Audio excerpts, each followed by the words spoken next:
what you were just proving to from both of them, there's no two ways. You can't challenge their knowledge. Okay? Their knowledge born of experience, their knowledge born of being a good player, or whatever, they've got plenty of knowledge. And both of them started at club level, moved their way through age grade, and have got so knowledge got to a certain way on the path.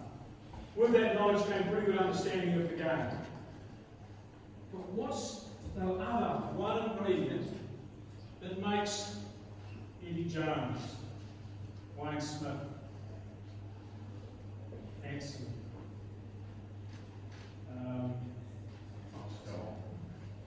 what's the one thing that makes them a great coach? And by great, I mean they've pretty much got to the top. What's the one ingredient that's probably even more than this and this that makes them great, that makes them successful? Delivery. Correct. So, delivery, or we might call it coaching process, we might call it communication skills, the soft skills. What you had this morning and this afternoon was the what, quite really good technical shit off stuff. But all of us have probably got that in our mind. What's going to turn that that's in our mind, or what we read on our laptop? I don't need to go to courses, I can just go on the laptop. There are a million drills. I can go and watch Eddie Jones, I can listen. I've got all the knowledge, I've got it. What's going to turn me from that knowledgeable person into a person that becomes a good coach and a great coach? Who went to school? No, that's a serious question for some people at home school. But who actually went to a school? Okay. Think of your favourite teacher. Think of your favourite teacher. Surely it's got to be one. Okay. Think of your favourite teacher. Was that person really knowledgeable? Yeah. Or you've got to be both of them. I've got to agree. You think so?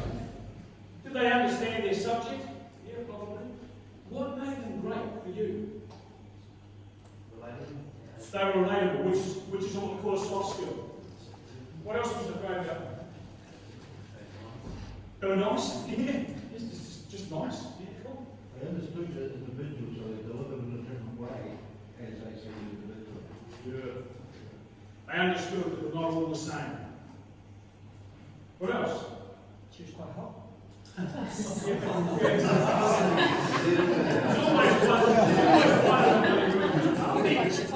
Give that man a pair of shoes. So it's the soft skills. Okay. Who is coaching a team? Now we class millennials now. We class millennials sort of born late 90s. Who's coaching millennials? By and large, the majority of their team would be classed as millennials. Most of us? Yeah. Born. Okay, even if you've got a cream side, I would hazard a guess that a lot of your cream players are probably 26 and younger. Okay? Now, I'm really showing my age here. When I went to school, and I had history, for example, I did pass it, I managed to do this, they sent it for history, year 30 history. My teacher, in those days, would come swanning into the room like this, had a big black, the old cape on, like those big black capes on. He'd stand in front of the room, he'd turn around to the blackboard in those days with white chalk, and he would start writing about Gladstone, Disraeli, and the bloody Second World War in Europe. He'd write for about 30 minutes, because we had 45-minute periods, turn around, copy that down, walk out of the room. So we copied it down. I got scholarship history on English history, but that's how I learned it. That was my generation's learning. Who's got teenage sons with them? How do you reckon they're learning about the environment? Not at all. But then let's turn into a coaching environment then.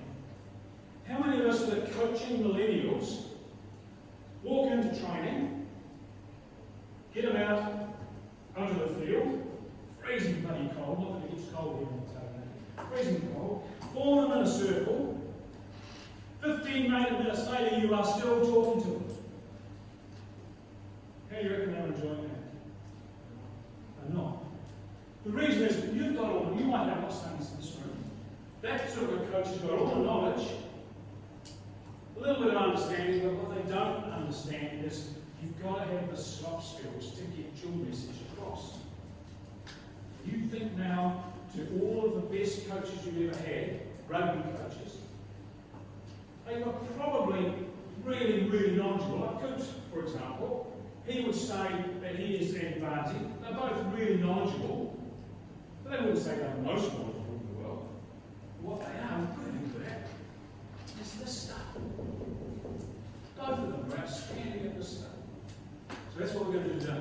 We're going to expose you. So there's not going to be any technical stuff. Because we're going to be coaching hula hooping, juggling, and frisbee throwing. Is there a world champion in any of those things in this room? So we're all learners, right? So it doesn't matter how technically proficient you are at hula hooping, that's not what it's about today. It's about your ability to coach and get a message across. You understand where we are? So this is how it's going to work.